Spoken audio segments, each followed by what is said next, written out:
Olá, meu querido amigo, minha querida amiga.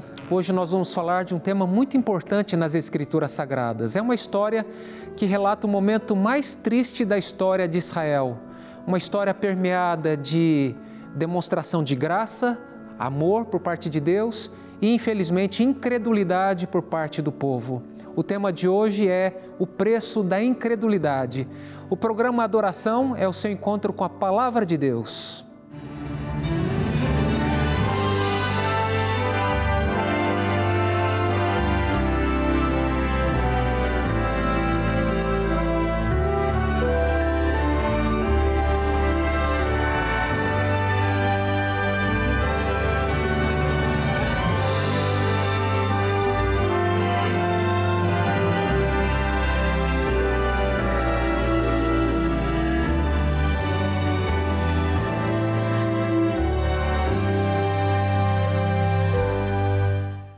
Antes de iniciarmos a mensagem, eu quero compartilhar com você essa linda revista, A Cura do Pecado. Essa revista é inteiramente grátis para abençoar a sua vida e para você conhecer mais a respeito das obras de Deus, tudo aquilo que Ele faz, está realizando neste momento para desfazer as obras do inimigo. As obras do inimigo são roubar, matar e destruir, mas as obras de Deus são obras de vida, a obra da redenção. Para você compreender melhor o plano de Deus de nos salvar, você vai conhecer mais sobre a origem do mal, essa história de dor e de sofrimento e tudo aquilo que Deus está fazendo para curar o problema do pecado, para erradicar o mal. Então, solicite essa revista através do número de WhatsApp que você vê na tela e nós enviaremos essa linda revista com muito carinho para você. E agora sim, eu quero convidar você a fechar os seus olhos, nós vamos abrir a palavra de Deus e vamos orar pedindo a bênção de Deus. Se você puder, feche seus olhos e vamos orar. Eterno Deus, Pai de amor, te agradecemos pelo privilégio que temos de estudar a Tua Palavra e rogamos que Teu Santo Espírito nos ajude a compreendê-la e também a viver de acordo com a Tua vontade. Nós te oramos em nome de Jesus. Amém. Há alguns anos, um incêndio atingiu um prédio residencial. As chamas se espalharam rapidamente e a fumaça tomou conta dos andares superiores. Mas em uma das janelas estava um menino preso no apartamento. Atrás dele havia fogo e à sua frente havia apenas o vazio. Lá embaixo, entre os bombeiros e moradores, estava seu pai. Por causa da fumaça, o menino não conseguia vê-lo, mas conseguia ouvir a sua voz. O pai gritava: "Filho, pule, pule, filho."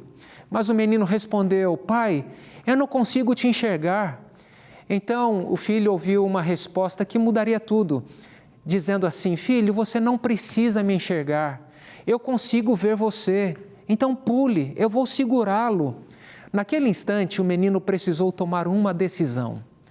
Ele não precisava decidir se o pai existia ou não. Não precisava decidir se o pai o amava ou não. Não precisava decidir se o pai era confiável ou não. Tudo isso ele já sabia. A única pergunta que ele precisava responder era: eu vou confiar na palavra do meu pai? A vida cristã é cheia de momentos assim, momentos em que não conseguimos enxergar o amanhã, momentos em que as circunstâncias parecem assustadoras, momentos em que Deus nos pede simplesmente para confiar, mesmo sem compreender todos os detalhes. E é exatamente sobre isso que fala Hebreus capítulo 3 e capítulo 4. O autor leva seus leitores de volta a um episódio dramático da história de Israel. Aquele momento em que o povo estava no deserto, em Cádiz Barneia, prestes a entrar na terra prometida. Ali encontramos um povo que conhecia Deus, um povo que havia testemunhado milagres, um povo que possuía abundantes evidências do amor e do poder divinos, mas que diante de uma decisão importante não conseguiu confiar. E por não confiar, perdeu o descanso que Deus havia preparado. Cádiz Barneia era para ser um ponto de transição entre o deserto e a terra prometida, entre a peregrinação e o descanso em Canaã. Eles estavam às portas da promessa. Quando chegamos ao relato de Números capítulo 13 e capítulo 14, Israel já estava muito próximo da terra prometida. A escravidão havia ficado para trás. O Mar Vermelho havia sido atravessado, o maná caía diariamente, a nuvem os guiava durante o dia e a coluna de fogo os conduzia durante a noite. Deus havia demonstrado seu amor e seu poder repetidas vezes. E é importante perceber isso. A geração que chegou a Cádiz Barneia não sofria por falta de evidências. Ela sofria por causa da incredulidade. Ela havia testemunhado mais milagres do que qualquer outra geração da história de Israel.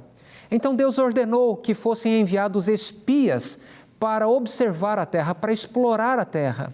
E durante 40 dias eles percorreram Canaã. Quando retornaram, trouxeram um relato impressionante. A terra era exatamente como Deus havia prometido. Era fértil, abundante, era uma terra boa. E até esse ponto todos concordavam. Mas então surgiram duas interpretações diferentes dos mesmos fatos. 10 espias fizeram um relatório negativo. E o texto está aqui em Números capítulo 13, verso 31, dizendo o seguinte: porém, os homens que tinham ido com ele disseram: não podemos atacar aquele povo, porque é mais forte do que nós. Em contraste com esse relatório negativo, Josué e Caleb demonstraram fé na palavra do Senhor. Em Números capítulo 14, verso 8, nós lemos o seguinte: Josué e Caleb dizendo: se o Senhor se agradar de nós, então nos fará entrar e nos dará essa terra, que é uma terra que mana leite e mel. Os fatos eram os mesmos, os gigantes eram os mesmos, as cidades fortificadas eram as mesmas, mas a conclusão foi completamente diferente. E por quê? Porque a incredulidade não depende dos fatos, ela depende do lugar que Deus ocupa em nosso coração. Olha que frase importante, a incredulidade depende do lugar que Deus ocupa no nosso coração. Os 10 espias olharam para os gigantes e concluíram que o desafio era grande demais. Josué e Caleb, por outro lado, olharam para Deus e concluíram que nenhum desafio era grande demais para ele. O problema nunca foi o tamanho dos gigantes. O problema era o tamanho de Deus na mente deles. E é exatamente por isso que o autor de Hebreus retorna a esse episódio. Ele cita o Salmo 95 e aplica aquela experiência à igreja. Aqui em Hebreus capítulo 3, verso 12, nós lemos: tenham cuidado, irmãos, para que nenhum de vocês tenha um coração mau e descrente, que se afaste do Deus vivo. Observe que o texto fala de um coração de incredulidade. Não é apenas uma dúvida intelectual, porque uma dúvida pode nos levar a procurar respostas. A incredulidade aqui é um problema espiritual. Note o verso 13. O verso 13 diz assim: pelo contrário, animem uns aos outros todos os dias, durante o tempo que se chama hoje, a fim de que nenhum de vocês esteja endurecido pelo engano do pecado. Observe a sequência. Os israelitas tinham conhecimento de Deus, conhecimento da vontade de Deus, mas em várias situações foram resistentes e desobedientes. E a desobediência endureceu o coração deles e isso os levou à incredulidade. Portanto, a incredulidade nasce quando passamos a confiar mais em nossa percepção do que na palavra de Deus. Foi assim lá no Jardim do Éden. Eva tinha a palavra do Senhor, mas a serpente apresentou outra versão da realidade. E em determinado momento, a voz da serpente pareceu mais confiável do que a voz de Deus. Que tragédia! Toda incredulidade começa exatamente assim. Ela começa quando outra voz se torna mais convincente do que a palavra de Deus. Hoje, essas vozes continuam ecoando, existindo na nossa vida. Pode ser a voz do medo, a voz da ansiedade, a voz das circunstâncias, da cultura, dos amigos, do desânimo, das redes sociais, as vozes da autossuficiência. Todos os dias somos chamados a decidir qual voz irá dirigir a nossa vida. O autor de Hebreus repete várias vezes o texto que está aqui em Hebreus capítulo 3. Hoje, se ouvirdes a sua voz, não endureçais o vosso coração. O endurecimento espiritual raramente acontece de forma repentina. Esse endurecimento acontece lentamente, através de pequenas concessões, pequenas dúvidas que são alimentadas repetidamente, pequenos afastamentos da comunhão, pequenas resistências à vontade de Deus, e pouco a pouco o coração se torna menos sensível. E foi exatamente isso que aconteceu com Israel. Quando os espias apresentaram seu relatório, o povo começou a murmurar, questionou a liderança de Moisés, questionou os planos de Deus, questionou a promessa divina. Eu imagino aquela noite de incredulidade revelou algo que já estava crescendo dentro deles já há muito tempo. Aqui tem um detalhe muito importante. A crise apenas expôs aquilo que já estava no coração deles. Isso também acontece conosco. As crises não criam a nossa fé. As crises revelam nossa fé. Quando os problemas surgem, descobrimos em quem realmente estamos confiando. Sabe, há uma relação entre incredulidade e desobediência. Uma característica interessante de Hebreus é que o autor associa constantemente incredulidade e desobediência. No final do capítulo 3, ele conclui aqui dizendo o seguinte, no final do capítulo 3, ele conclui, está aqui no verso 19, capítulo 3, verso 19. Assim vemos que não puderam entrar na terra prometida por causa da incredulidade. A desobediência foi apenas o sintoma, a incredulidade era a doença. Toda desobediência começa quando deixamos de confiar plenamente em Deus. Quando confiamos verdadeiramente em Deus, obedecer torna-se uma consequência natural. A obediência não é uma tentativa de comprar a salvação, é o resultado de confiar naquele que já nos salvou. E Josué e Calebe estavam dispostos a avançar porque acreditavam na palavra de Deus. Mas o restante do povo recuou porque acreditava mais naquilo que via. E aqui tem mais um detalhe extremamente relevante. A fé olha para Deus. A incredulidade olha apenas para as circunstâncias. E eu lhe pergunto, para onde você está olhando? Talvez a melhor pergunta seja, para quem você está olhando? Está você olhando para si mesmo, para suas habilidades? Ou está você olhando para alguma coisa específica?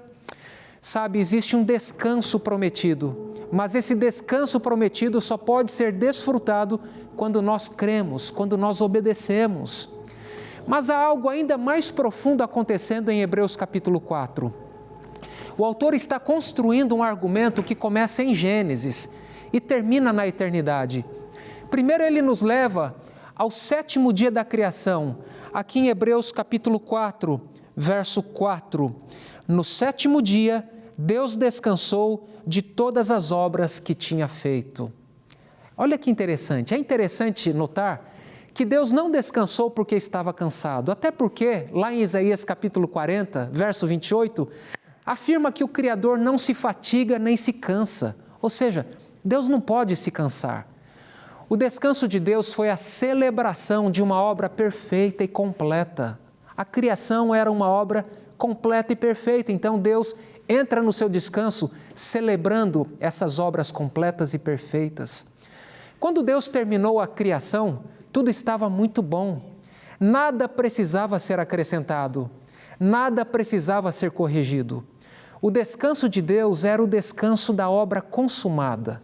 Mas então o autor menciona a experiência de Israel. A geração que saiu do Egito recebeu o convite para entrar na terra prometida. Canaã seria um lugar de descanso após aquele longo período de escravidão, após aquela longa trajetória, peregrinação pelo deserto. Porém, por causa da incredulidade, aquela geração não desfrutou da promessa, não entrou na terra prometida. Toda aquela geração pereceu no deserto. Mas o argumento de Hebreus continua sendo válido. Aqui em Hebreus capítulo 4, verso 8, nós encontramos esse argumento. Aqui nos diz assim: ora, se Josué lhes tivesse dado descanso, não falaria posteriormente a respeito de outro dia. Isso significa que Canaã era apenas uma sombra de algo muito maior. Existe um descanso mais profundo do que um território geográfico. Existe um descanso que o povo de Deus ainda está convidado a experimentar. É por isso que em Hebreus capítulo 4, verso 9, nós encontramos uma declaração profunda. Hebreus capítulo 4, 9 declara: portanto, resta um repouso sabático para o povo de Deus. A palavra empregada aqui no original é sabatismos. É a única vez que ela aparece na Bíblia.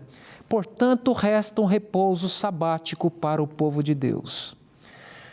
O descanso sabático em Hebreus possui uma dimensão presente, para agora, e uma dimensão futura. No presente, quer dizer que nós entramos nesse descanso pela fé em Cristo, quando paramos de confiar em nossos próprios méritos, quando deixamos de tentar salvar a nós mesmos, quando descansamos na justiça de Cristo, quando aceitamos que a salvação é pela graça, mediante a fé. Então, nesse sentido, o sábado se torna um símbolo poderoso do Evangelho. É isso mesmo. Nesse sentido, o sábado se torna um símbolo poderoso do Evangelho. E assim como Deus descansou porque sua obra estava concluída, nós também descansamos porque na cruz Cristo declarou: está consumado. A obra da redenção também é uma obra completa e perfeita. Toda semana o sábado nos lembra que não somos salvos por aquilo que fazemos para Deus, mas por aquilo que Deus fez por nós. Mas ainda há uma dimensão futura que mencionamos. O descanso completo ainda está por vir, está adiante. Vivemos em um mundo marcado pelo pecado, pela dor, pela doença e também pela morte. Portanto, ainda enfrentamos lutas, ainda choramos e nos entristecemos. Ainda enfrentamos batalhas espirituais. Mas o sábado também aponta para o dia em que entraremos definitivamente no reino de Deus, quando o pecado não mais existirá.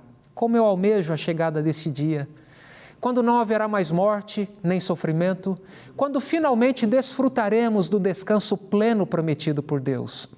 Por isso, Hebreus apresenta o sábado como uma ponte entre a criação, a redenção e a nova criação. O sábado nos lembra de onde viemos, mostra quem nos salvou e aponta para onde estamos indo. O descanso de Hebreus 4, verso 9, faz do sábado do sétimo dia um símbolo da graça e da justificação pela fé. Portanto, entrar no descanso de Deus é viver diariamente pela fé, é descansar na graça de Cristo, é confiar no cuidado de Deus e é aguardar com esperança o descanso eterno que ainda está por vir. Eu quero lembrar você daquela experiência que eu mencionei no início desta mensagem. Em nossa caminhada rumo a Canaã celestial, temos de fazer uma escolha vital, semelhante à do menino que estava na janela do prédio em chamas. Aquele menino cercado pela fumaça, ele não conseguia enxergar o pai, não conseguia enxergar a solução. Tudo que possuía era uma promessa. O pai dizia: eu vou segurar você, filho. Não tenha medo. Você não precisa me enxergar, mas eu enxergo você. Em muitos momentos da vida, é exatamente assim que nos sentimos. Semelhante à experiência daquele menino, não vemos a saída, não vemos a cura, não vemos a solução, não vemos o amanhã, mas ouvimos a voz de Deus dizendo: confia em mim. Israel chegou a Cádiz Barneia. Era só um passo, era só atravessar o rio, era só seguir com fé adiante e possuir a terra prometida. Josué e Caleb decidiram confiar, decidiram dar um passo de fé. A diferença entre Josué e Caleb e os 10 espias não foi a quantidade de evidências. A diferença foi a decisão de confiar no caráter de Deus. Sabe, ao longo desta mensagem, vimos que a incredulidade não é apenas um problema do passado. Ela continua sendo uma das maiores batalhas do coração humano. Israel viu milagres e ainda assim duvidou. Nós também corremos o mesmo risco de permitir que os gigantes ocupem mais espaço em nossa mente do que as promessas de Deus. Mas Hebreus nos lembra que ainda existe uma promessa. Ainda existe um descanso e um convite. O convite para confiar, o convite para crer, o convite para descansar nos braços daquele que nunca falha. Talvez hoje você esteja enfrentando uma situação que não consegue compreender. Talvez sua família esteja passando por uma crise, talvez exista uma enfermidade, talvez haja preocupações financeiras, talvez você esteja cansado espiritualmente, talvez você olhe para o futuro e enxergue apenas fumaça, mas Deus vê aquilo que você não consegue enxergar. O mesmo Deus que guiou Israel pelo deserto, o mesmo Deus que sustentou Josué e Calebe, o mesmo Deus que enviou seu filho para morrer na cruz por você, é o Deus que hoje lhe diz: filho, confia em mim, eu enxergo você, eu não vou deixar você cair. Eu não sei onde você tem colocado a sua confiança. A incredulidade é uma força limitante da nossa existência. E eu quero destacar um ponto importante. Não é a incredulidade que nos leva à desobediência. Vamos pegar o exemplo de Eva que eu já mencionei. Eva conhecia Deus, se relacionava com Deus todos os dias. Ela acreditava em Deus, mas em algum momento ela teve um coração incrédulo. Ela teve um coração que preferiu acreditar na voz da serpente do que confiar plenamente na palavra de Deus. Existem muitas histórias na Bíblia de pessoas que decidiram colocar a sua confiança na sua própria intuição, no seu próprio conhecimento, nos seus próprios recursos e, infelizmente, tiveram um triste fim. Eu e você somos convidados a colocar toda a nossa confiança em Deus. Imagine a experiência daquele povo. Ali tinham crianças, jovens e adultos. Por causa da incredulidade daqueles homens, que olharam para a força dos gigantes, para o tamanho dos gigantes, para os obstáculos e diminuíram o tamanho de Deus. Deus havia prometido: eu vou estar com vocês, eu vou ser a força de vocês, eu vou pelejar por vocês. Mas eles permitiram que os obstáculos se tornassem muito maiores do que de fato eram. Como é que você está olhando para os problemas da sua vida? Nós temos uma tendência de maximizarmos os problemas. Temos uma tendência de tornarmos maiores os problemas do que de fato são. E hoje, a palavra de Deus está nos convidando para olhar para Deus. Ele é maior do que qualquer problema. Ele tem solução para qualquer problema. Diante da morte, ele abriu os braços e disse assim: eu sou a ressurreição e a vida. Quem crer em mim, ainda que morra, viverá. E ele pergunta ali para Marta, pergunta para Maria: você crê nisso? Ele faz essa mesma pergunta para você: você crê em mim? Você confia em mim? Eu volto a dizer, a incredulidade é uma força limitante. Qual foi o preço da incredulidade para aquele povo? Aquele povo, aquela geração pereceu no deserto, não entrou na terra prometida. Nós estamos nessa caminhada em direção à terra prometida. É verdade que existe o pecado dentro de nós, e esse pecado dentro de nós pode fazer com que o nosso coração seja endurecido.